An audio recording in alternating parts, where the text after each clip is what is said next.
Aw yeah, Rivers here with some cool tech, and today we have something that I've been looking forward to for a while now, and that is the Nvidia Shield game console. So we're going to do a quick unboxing and then a quick demo of the unit, and just take a look. So I've got all the accessories here. I've got the remote, I've got an extra game controller, and it comes with a game controller inside of the box. So let's go ahead and unbox each one and let's see how it looks. So we'll start off with the controller here.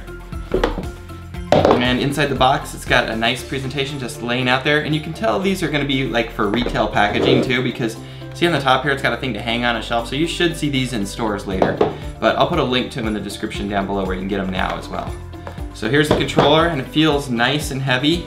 Got your two analog sticks, digital stick, home, back, and looks like a forward button on here. So that's interesting for navigation. Plus it's got a voice search button. So that will be nice for doing, I know voice search is big on Android operating system.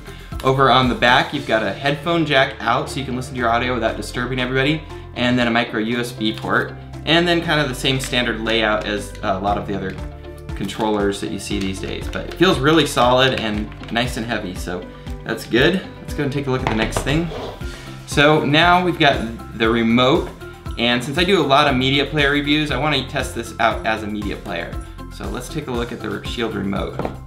Alright, so here it is in the box. Has a nice interesting foam packaging, and it looks like cables and manuals underneath there. So the remote looks kind of like the shape of an Apple TV remote, but bigger, and of course the buttons are different with the voice search right here in the middle, so that's a nice layout. Let's see, let's go ahead and remove this sticky protective film. Got a little recharger thing down here and a headphone out also here, so you could listen to headphones while you're watching TV and not disturb the person in bed with you. So that's pretty awesome. And now, time to unbox the Shield. Let's go ahead and turn it around so you can see what it would look like when you first open it up. So it feels really heavy inside here, by the way. Okay, there is the console right there on top. All the plastic still on the top. And oh, it feels pretty heavy actually. I'm surprised how heavy this thing feels. They must have weighted it up because there can't really be that much in here unless there's some kind of heat sink. I mean, this thing is really heavy. That's nice. Oh, that shows a power button here, and then you take it off, there's no power button. It's like a touch power button right there. Okay, so on the back you've got your power, HDMI, and this is HDMI 2.0, so it's for 4K.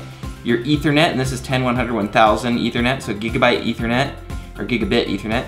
Two USB ports, I believe these are USB 3.0, a micro USB port, and an SD card slot. So you can expand this guy with SD cards. So that should be actually a really nice option, because if you don't get there's a 16 gigabyte version and a 500 megabyte or gigabyte version. If you don't get the 500 gigabyte version, then you've also got this option on the 16 gigabyte version to upgrade your storage. So that is actually really good to have. And then on the bottom, it's just, oh, this is actually like rubber here. It looks like metal. It looks like a polished aluminum, but it's actually rubber, so that's gonna keep it from sliding around. Okay, so now let's look what else comes inside the box. You've got a controller. So a lot of people are wondering if it comes with a controller, but it does have a controller in there. Exact same as the other controller you got. You've got your cables. This is nice. It actually gives you an HDMI cable. Here's your USB, micro USB cable, and HDMI cable. So that's a nice option to have those. And it's a nice presentation. It looks really clean in there. And then your power supply. That's nice. Oh, interesting. So this is your adapter for depending what country you live in. It's got this for, you could change it out for like Europe or United States, but just plug that in there. Let's remove that stuff. Let's go ahead and plug this in and see how it runs. Okay, I got the Shield connected to my 4K TV. I connected both the remote control and the controller, and I got my Wi-Fi working, and this all took about 5 minutes, so setup was very painless.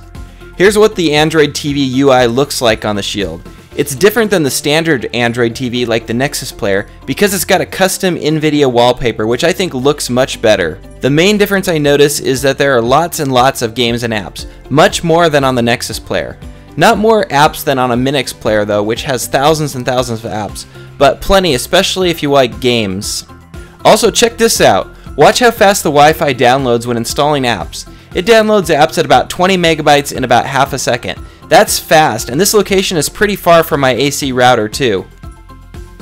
Alright guys, I'll have a complete review of the Nvidia Shield up soon. I was just so excited about it that I had to make this unboxing video. But it is a really awesome player. It's got a lot of features that haven't seen before, like Netflix in 4K. This is the first box, really anywhere, to have a 4K version of Netflix.